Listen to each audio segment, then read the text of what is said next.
Ini yang tinggal di pos cuma 8 orang, termasuk gue, Meli, Lala, Aisyah, dan Mala. Nah, kalau cowoknya ada Abdul, Rozak, sama Indra. Sedangkan yang gak tinggal di pos itu ada Nita, Mei, Redi, sama Bella. Setiap hari kita ngebantu ngajar di SMP dan SD setempat. Kita juga join bantu-bantu kalau ada kegiatan warga di sini. Beberapa hari setelah tinggal di rumah ini, gue mulai ngerasain hal aneh. Bawaannya kayak ada orang yang ngeliatin gue gitu.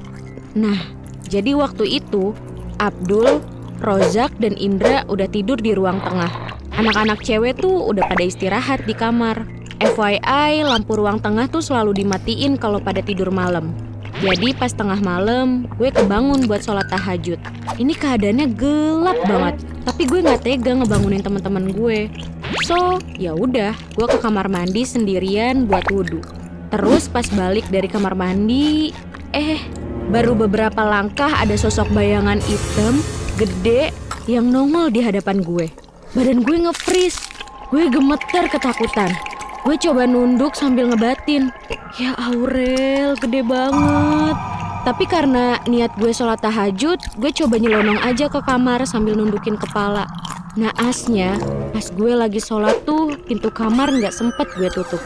Dan kebetulan posisi gue sholat tuh ngadep ke ruang tengah, di mana sosok itu berada.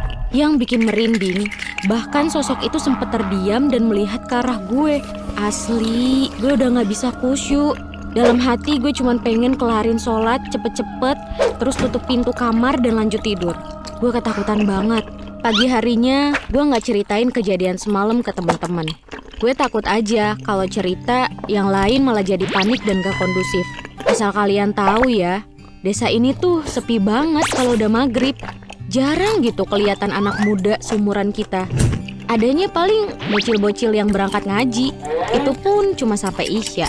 Habis itu mereka balik ke rumah masing-masing. Setelah kejadian mengerikan itu, gue udah gak pernah digangguin lagi.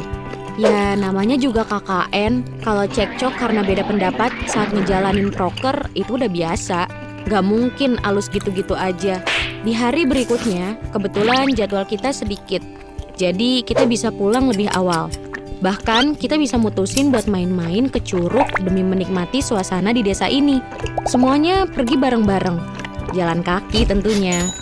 Jaraknya memang lumayan jauh, apalagi saat itu lagi gerimis.